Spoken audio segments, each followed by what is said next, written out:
এই রিমঝিম বৃষ্টিতে কিছু বানাবো না সেটা কী করে হয়। হ্যালো এভরিওয়ান, আসসালামু আলাইকুম। কেমন আছেন সবাই? আশা করি সবাই অনেক ভালো আছেন। তো বাইরে প্রচণ্ড বৃষ্টি হচ্ছে, তো ভাবলাম যে বৃষ্টির মধ্যে কী তৈরি করা যায়। তো ফ্রিজে ছিল একটা ডিম, তো ভাবলাম যে একটা ডিম দিয়ে আর কি তৈরি করা যাবে। তো ঝটপট তৈরি করে নিলাম এই নাস্তাটি, সন্ধ্যাবেলার নাস্তা। খুব মজাদার একটা নাস্তা ছিল। কিছুটা ময়দা নিয়েছি আর ময়দা মেখে দুইটা ভাগ করে নিয়েছি। এদিকে পেঁয়াজ কাঁচামরিচ কেটে রেখে দিয়েছিলাম, সেইখানে ভালো করে ডলে এইখানে একটা ডিম দিয়ে দিলাম, যেহেতু আমার ফ্রিজে একটা ডিম ছিল।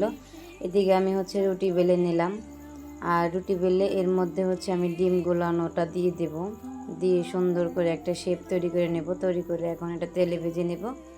তো ঝটপট হয়ে গেল আমার সন্ধ্যাবেলার নাস্তা। অলসতা আসলে মানুষকে ধ্বংস করে দেয়। অলসতার কারণে আমাদের অনেক সময় অনেক কাজ হয় না, তো সেজন্য বাজারও করা হয়নি। ঘরে তেমন বাজার ছিল না যে নতুন রেসিপি করে আপনাদেরকে দেখাবো, তবে আলহামদুলিল্লাহ এটা অনেক মজার ছিল।